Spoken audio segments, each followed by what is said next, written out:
संघ किसान मोर्चा ने सरकार से बातचीत के लिए 5 नाम किए तय। राकेश टिकैत, गुरनाम चढ़ूनी समेत 5 नामों पर मुहर। 7 दिसंबर को होगी अगली बैठक।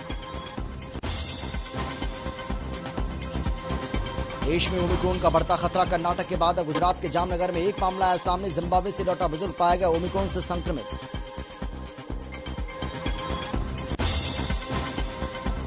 सीएम ने नौसेना कर्मियों और उनके परिजनों को दी भारतीय नौसेना दिवस की शुभकामनाएं। ट्वीट कर कहा, राष्ट्र के प्रति आपके अदम्य साहस और पराक्रम पर हम सभी को गर्व है।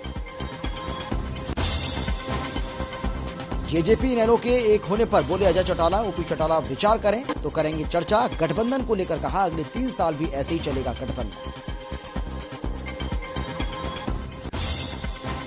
समालखा में दिखा बदमाशों का आतंक। कपड़े की दुकान में घुसकर दुकानदारों को डंडों से पीटा। पीड़ित ने कहा, हर महीने रुपए की कर रहे थे मांग। सीसीटीवी कैमरे में कैद हुई वारदात। पानीपत के समालखा में 10वीं में नकल का मामला आया सामने। सीबीएसई की परीक्षा में छात्र लेकर पहुंचे आंसर की। हरे कृष्णा इंटरनेशनल स्कूल का मामला। परीक्षा केंद्र ऑब्जर्वर ने लिया संज्ञान। और रेवाड़ी पुलिस ने 2 देसी कट्टे के साथ 2 छात्रों को किया गिरफ्तार। 2 जिंदा कारतूस भी किया बरामद। नशे की हालत से शहर की सड़कों पर घूम रहे थे ये दोनों। आरोपियों में एक आईटीआई का है छात्र।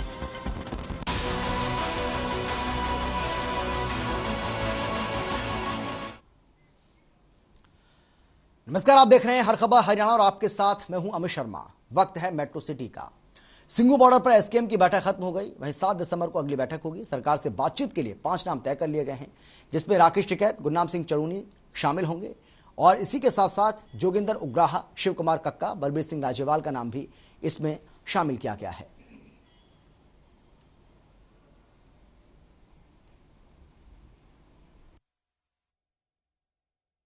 वो जो 5 लोग तय किए हैं, एक कमेटी निर्धारित की।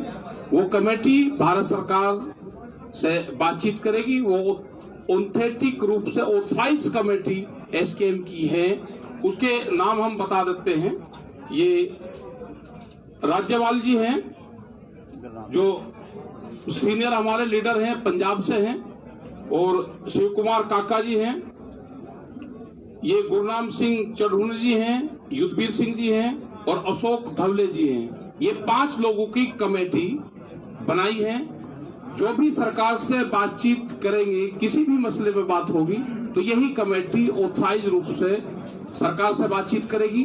और अगली जो मीटिंग एसकेएम की यहाँ पे होगी, वो 7 तारीख को होगी। हमारी मीटिंग के अंदर ये बात की चर्चा हुई है, फैसला करेंगे ये कि जब तक केस वापस नहीं होते तब तक ये मोर्चा यहाँ से नहीं जाएगा। एक साफ बात है। दूसरी बात, जितनी भी चर्चे हैं बिजली बिल 2020 का और पराली वाला प्रदूषण का और केसेस की वापसी की और उसका जो 700 शहीद हुए उनकी कंपनसेशन की, जितनी पेंडिंग बातें हैं, जैसे लेखमपुर वाली घटना, ये सारी की सारी जितनी सरकार ने मान ली, इनके ऊपर क्या अमलदारी है सरकार की। जो सरकार मानेगी वो लिखती रूप में हमारे पास। गुरुग्राम के साइबर सिटी में हरियाणा महिला मोर्चा की महिलाओं ने आनंद महोत्सव मनाया, जिसमें महिलाओं ने बेटी बचाओ बेटी पढ़ाओ अभियान की सफलता का जश्न मनाया है।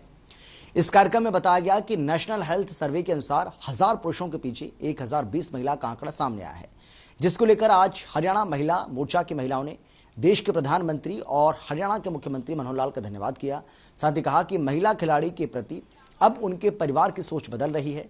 सरकार ने महिलाओं को सुरक्षा और उनके अधिकारों का एहसास कराया है। इतना ही नहीं, भ्रूण हत्या पर जब से सख्ती से बेटियां कोख में महफूज हुई, तो राजनीति, सामाजिक, राजनीतिक, खेल, पुलिस प्रशासन और नौकरियों में बढ़े अवसरों का फायदा उठाकर बड़ी संख्या में महिलाएं और युवतियां बुलंदियों तक पहुंच रही हैं।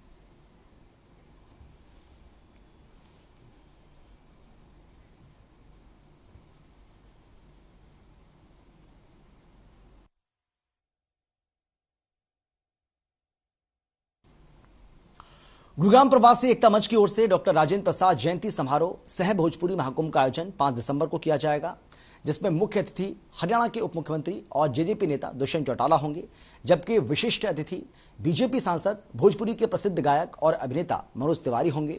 समारोह का उद्घाटन हरियाणा के कृषि मंत्री जेपी दलाल करेंगे। इस आयोजन स्थल का जायजा लिया हमारे संवाददाता प्रवीण शर्मा ने।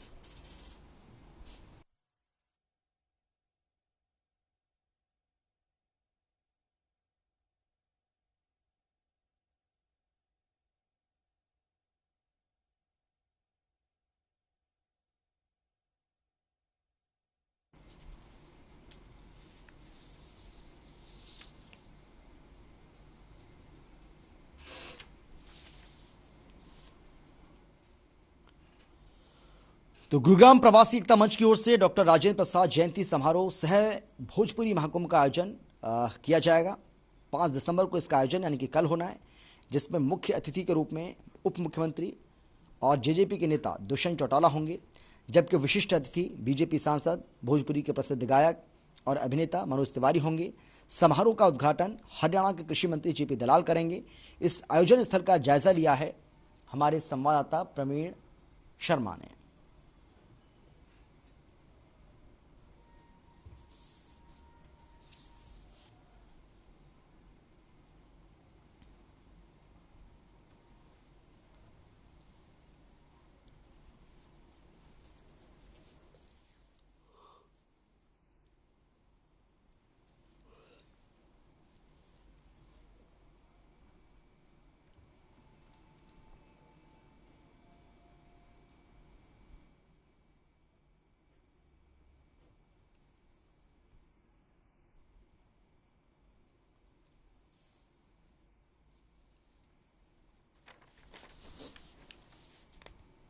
तो जिस तरीके से हमने आपको बताया कि गुरुग्राम प्रवासी एकता मंच की ओर से डॉक्टर राजेंद्र प्रसाद जयंती समारोह के उपलक्ष्य में सह भोजपुरी महाकुंभ का आयोजन यहां पर 5 दिसंबर यानी कि कल किया जाएगा और इस कार्यक्रम में मुख्य अतिथि के रूप में हरियाणा के उप मुख्यमंत्री दुष्यंत चौटाला जेजेपी के नेता वो पहुंचेंगे और इसके साथ ही बताया जा रहा है कि विशिष्ट अतिथि के रूप में बीजेपी के सांसद मनोज तिवारी इसमें शिरकत करेंगे।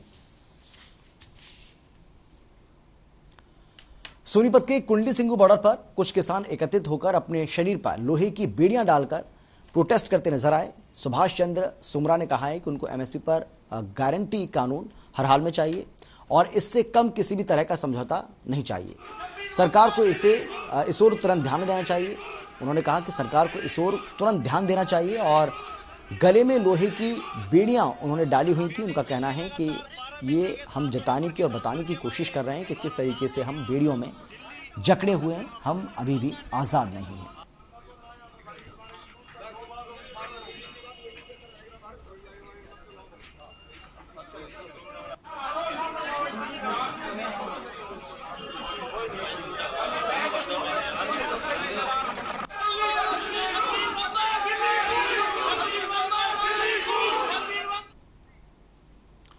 सोनीपत के गन्नौर में बनकर तैयार हुए रेल कोच नवीनीकरण कारखाना बड़ी का सांसद रमेश चंद्र कौशिक ने दौरा किया। इस दौरान उनके साथ रेलवे के जेएम आशुतोष, विधायक निर्मल चौधरी के अलावा रेलवे के अधिकारी मौजूद रहे। वहीं सांसद रमेश कौशिक ने कहा कि नवीनीकरण कारखाने का काम लगभग पूरा हो चुका है और अब जल्द ही ट्रायल का काम चलेगा। इसके बाद इसका पूर्ण रूप से काम शुरू हो जाएगा।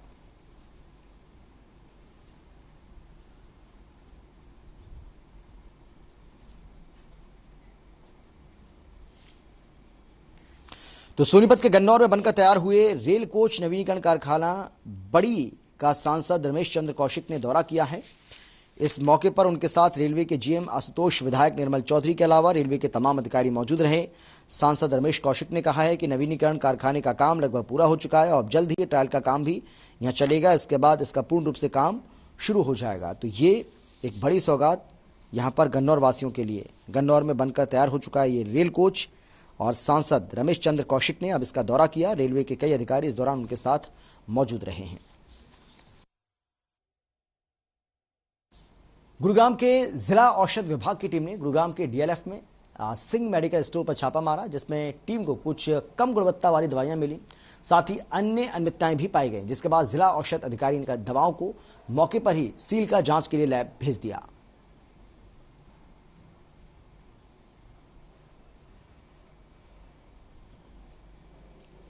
तो गुरुग्राम का ये मामला है जहां पे गुरुग्राम के जिला औषध विभाग की टीम ने गुरुग्राम के डीएलएफ में सिंह मेडिकल स्टोर पर ये छापा मारा है, जिसमें टीम को कुछ कम गुणवत्ता वाली दवाइयां मिली हैं, साथ ही अन्य अनियमितताएं भी यहां पाई गई, जिसके बाद जिला औषध अधिकारी ने दवाओं को मौके पर सील कर दिया और जांच के लिए लैब भी भेज दिया है।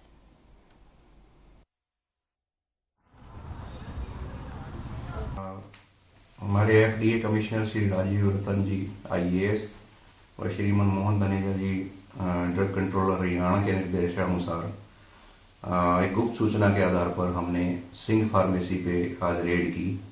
सूचना थी कि सिंह फार्मेसी पर कुछ निम्न गुणवत्ता की दवा बेची जा रही है।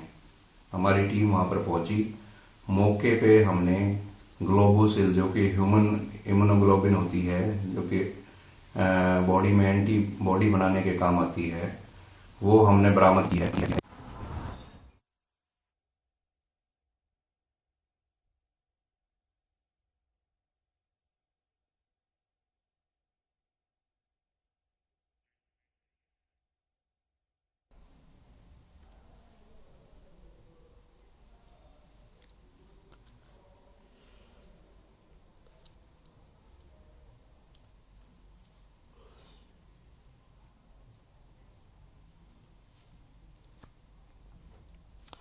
औषध विभाग की टीम की ओर से छापेमारी की गई। सिंह मेडिकल स्टोर पर छापेमारी हुई है और आपको बता दें कि कम गुणवत्ता वाली दवाइयों को इस दौरान सील किया गया।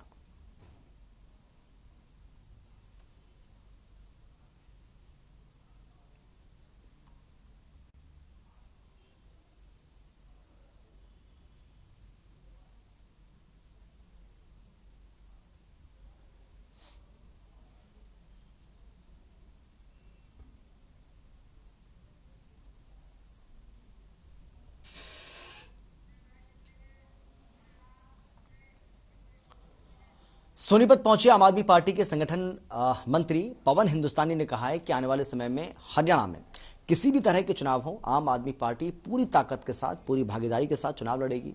किसान आंदोलन पर बोलते हुए उन्होंने कहा कि किसानों की पहले दिन से एक ही मांग है कि MSP पर गारंटी दी जाए, लेकिन सरकार हर बार मांग को टालती रही है। पवन हिंदुस्तानी ने बताया कि आम आदमी पार्टी केवल एक राज्य की पार्टी नहीं है, बल्कि पूरे देश की पार्टी बन चुकी है और इसीलिए हम अपनी पार्टी का अब बड़े स्तर पर प्रचार प्रसार कर रहे हैं और अब पार्टी को दिल्ली के बाहर भी लेकर जाना है।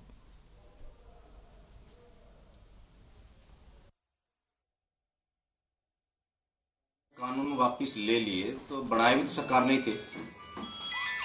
किसान तो MSP मांगने आया था और मेरे ख्याल से अभी तक MSP तो मिली नहीं है। दूसरा, 1 साल इन्होंने आंदोलन करते हुए हो गया। अन्नदाता किसान रोडों के ऊपर जो बैठा है, 1 साल के करीब हो गया। 700 से ऊपर हमारे किसान शहीद हो चुके हैं। उनकी कोई ज्यादा बड़ी डिमांड भी नहीं है। अब केस जो वापसी लेने चाहिए थे, वो केस भी वापसी नहीं हुए अभी तक सरकार से। तो जो इनकी मुख्य डिमांड थी वो अभी तक पूरी नहीं हुई है। 3 कृषि कानून जो काले कानून सेंट्रल गवर्नमेंट ने किसानों के ऊपर थोपे थे, वो तो होने का निर्णय था और उन्होंने अपने वापस ले लिया। उसमें क्या फर्क है?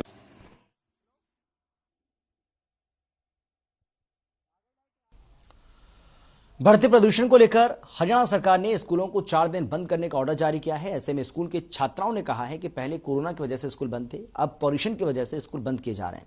छात्राओं ने कहा है कि अगर स्कूल बंद होते हैं तो इसका सीधा असर हमारी पढ़ाई पर जाएगा, पढ़ाई भी डिस्टर्ब होगी और इसीलिए स्कूल को बंद नहीं करना चाहिए। छात्रों ने यह भी कहा है कि ऑनलाइन क्लासेस चलती हैं, पर ऑनलाइन क्लास में ज्यादा कुछ समझ नहीं आता और इसीलिए स्कूल को बंद ना किया जाए।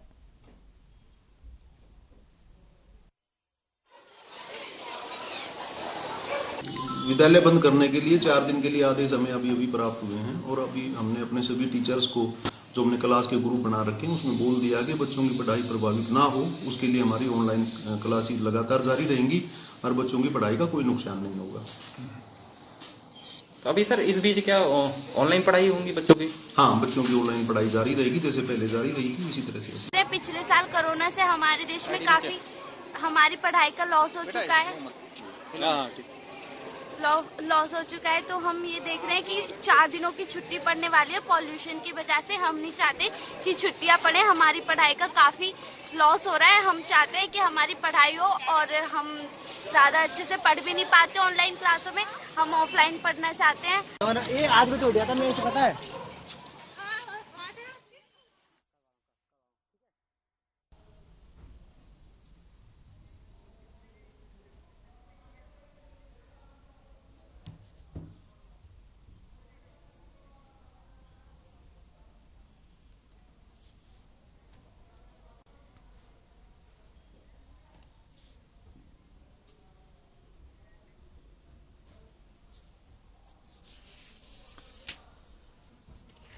तो हरियाणा सरकार की ओर से पॉल्यूशन के चलते जो फैसला लिया गया है, जिसमें 4 जिलों के स्कूलों को बंद करने का फैसला हुआ है, इसमें फरीदाबाद भी शामिल है। इसमें फरीदाबाद, सोनीपत और इसके साथ ही गुरुग्राम और झज्जर, ये 4 जिले जिसमें इन स्कूलों को बंद करने का फैसला हुआ है। इसको लेकर छात्रों और अभिभावकों की अलग अलग जो प्रतिक्रिया है वो निकलकर सामने आ रही है। हालांकि छात्र और अभिभावकों का कहना है कि पहले ही कोरोना की वजह से उनको बहुत पढ़ाई का नुकसान उठाना पड़ा है और ऐसे में एक बार फिर से इस तरीके से पॉल्यूशन के चलते जिस तरीके से इनको बंद किया गया स्कूलों को, उनको और ज़्यादा नुकसान झेलना पड़ेगा। उनकी पढ़ाई इससे प्रभावित हो रही है। रिंकू शर्मा हमारे साथ जुड़ गए, हमारे संवाददाता, ज़्यादा जानकारी के साथ। रिंकू, किस तरीके से देखा जाए, क्योंकि जो छात्र हैं, उनके जो अभिभावक हैं, उनसे जब बात की जाती है तो उनका ये कहना है कि भाई इससे पहले हम कोरोना की वजह से लगातार हमारी पढ़ाई प्रभावित हो रही थी और अब पॉल्यूशन के चलते बार बार स्कूल बंद हो रहे हैं, तो ऐसे कैसे चलेगा और कब तक चलेगा?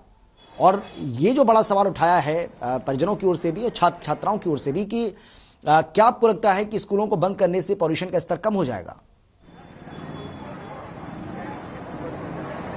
जी देखिए, बिल्कुल बता दें, जैसे आज हमने एक वीडियो आपको भेज जी, ऐसे में जो फायर ब्रिगेड की गाड़ी है उसको लगातार फोन पुलिस प्रशासन द्वारा फोन किया गया था। वैसे में बता दें कि जो फायर ब्रिगेड की गाड़ी है वो मात्र 30 मिनट के अंदर वहां पर पहुंची थी और जो आग थी वो काफी बढ़ती चली गई। उस पर कुछ ही देर बाद जो फायर ब्रिगेड की गाड़ी है उसने आग पर काबू पाया। ऐसे में जब हमने वहाँ के स्थानीय लोगों से बात करी, स्थानीय लोगों का कहना है कि बच्चों को तो स्कूल से दिक्कत नहीं है, काफी पॉल्यूशन से दिक्कत, जहाँ पॉल्यूशन का एक्वाई लेवल है वो 397 के पार हो चुका है। ऐसे में जब रात को लोग आग लगाते हैं कूड़े में तो उसका असर सुबह देखना पड़ता है।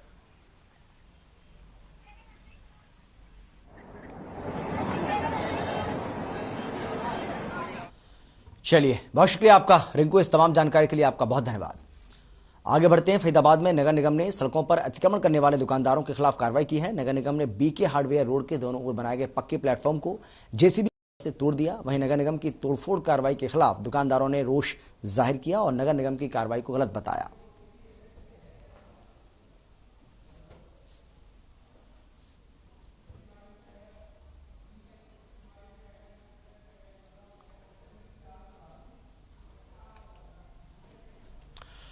फरीदाबाद की तस्वीर आपको हम दिखा रहे हैं, जहां पर नगर निगम की ओर से अतिक्रमण के खिलाफ ये बड़ी कार्रवाई की गई। हालांकि दुकानदारों की ओर से इसका विरोध भी जताया गया। दुकानदारों ने इस पर अपना रोष जाहिर किया। उनका कहना है कि ये जो कार्रवाई की गई है ये गलत है और इनसे उनको नुकसान उठाना पड़ रहा है। फरीदाबाद की तस्वीरें आपको हम दिखा रहे हैं, जहां पर अतिक्रमण के खिलाफ ये बड़ी कार्रवाई की गई है।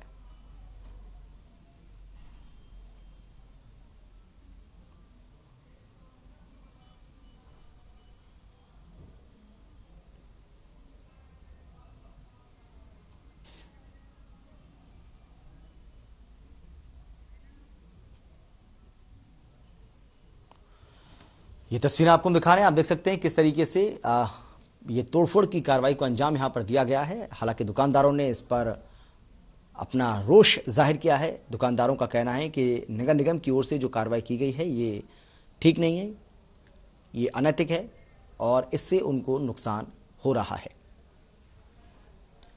फरीदाबाद से मंजीत हमारे साथ जुड़ गए हैं, हमारे संवाददाता।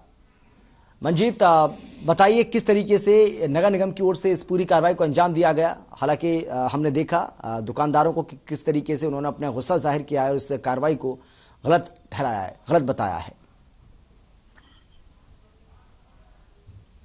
मंजीत, आवाज आ रही है आपको हमारी? सुन पा रहे हैं क्या आप? हाँ जी सर। मंजीत, हम आपसे जानना चाहेंगे कि किस तरीके से नगर निगम ने इस कार्रवाई को अंजाम दिया है और किसके आदेश पर इसको अंजाम दिया है, क्योंकि नगर निगम का ये कहना है कि अतिक्रमण है और अतिक्रमण है उसको ढाया जा रहा है, उसको हटाया जा रहा है, लेकिन विरोध का सामना भी करना पड़ा नगर निगम की टीम को इस दौरान। हाँ जी सर, ये आपका नगर निगम कमिश्नर के आदेश पर ये कार्रवाई की गई है जो तोड़फोड़ की, और जिसमें दुकानदारों में बहुत ज्यादा रोष देखा गया। और दुकानदारों ने कहा, हालांकि कहना था कि अगर हमने अगर अतिक्रमण कर रखा है या हमने अगर कोई सामान है यहाँ पर रखा हुआ तो इसको चालान काटना चाहिए या हमारा सामान उठवाना चाहिए। तो ये जो हमने जो ये पक्के प्लेटफॉर्म बना रखे हैं, ये हमने दुकानदार अपने ग्राहकों के लिए सहूलियत के लिए बनाए हैं या अपनी गाड़ी खड़ी करने के लिए बनाए हैं। ये सरासर अनुचित है इसको तोड़ना। चलिए, बहुत धन्यवाद आपका, बहुत शुक्रिया आपका मंजीत इस तमाम जानकारी के लिए। बल्लभगढ़ में बीडीपीओ कार्यालय में मुख्यमंत्री अंत्योदय परिवार उत्थान मेले का आयोजन किया गया, जिसमें मुख्य अतिथि के तौर पर हरियाणा वेयरहाउस कॉरपोरेशन के चेयरमैन और पृथला से विधायक नयन पहुंचे। उन्होंने रिबन काटकर इसका शुभारंभ किया। इस मौके पर आपको हम बता दें कि उनके साथ कैबिनेट मंत्री मूलचंद शर्मा के बड़े भाई टिपरचंद शर्मा, डीसी जितेंद्र यादव, एसडीएम त्रिलोक चंद मुख्य रूप से मौजूद रहे। मेले में 18 विभागों की तरफ से स्टॉल लगाकर लोगों को जागरूक किया गया।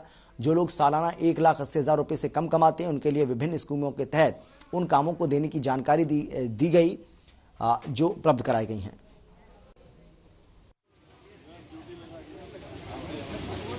देखिए, मैं समझता हूं कि हरियाणा सरकार की तरफ से केवल ये कि मेला नहीं है, मुख्यमंत्री अंत्योदय परिवार उत्थान योजना ये एक अपने आप में बहुत बड़ी स्कीम है और शायद इस मोनोपोली को अगर कोई पिछली सरकारें अपनाती तो आज जो हमारे बीच में बहुत बड़ा गैप रह गया अमीर और गरीब के बीच में, शायद वो खत्म हो जाता।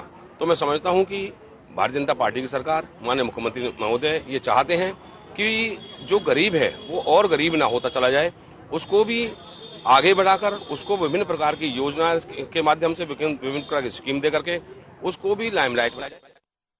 4 दिसंबर में ये बल्लभगढ़ ब्लॉक का हमारा MMAPUY मुख्यमंत्री अंत्योदय परिवार उत्थान योजना का मेला का आयोजन किया जा रहा है।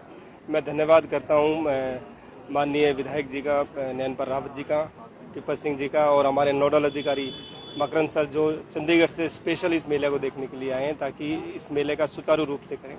18 से 20 लगभग डिपार्टमेंट्स हैं जो कि रूरल बैकग्राउंड में, सिंस ये ब्लॉक का है, बल्लभगढ़ ब्लॉक का है, तो रूरल टच से जो भी हमारे विभाग है वो सभी विभाग बैठे। यहाँ से लाभ ये मिला है कि मुझे कुछ पैसे की जो सरकार से मदद होती है वो मदद दी गई है। उस पैसों को लेकर मैं अपने एक दुकान करूँगी। दुकान से मैं अपना कुछ बच्चों के लिए अपना गुजारा जो होता है वो, और मैं इसका लोन वापस। किस चीज की दुकान खोलेंगे आप? कॉस्मेटिक, कपड़ा वगैरह जो पार्लर में होता है। कितने पैसे का कहा है इन लोगों ने? और इसी के साथ मेट्रो सिटी में फिलहाल इतना ही। छोटे से ब्रेक के बाद फौरन लौट रहे हैं। आप देखते रहिए हर खबर हरियाणा।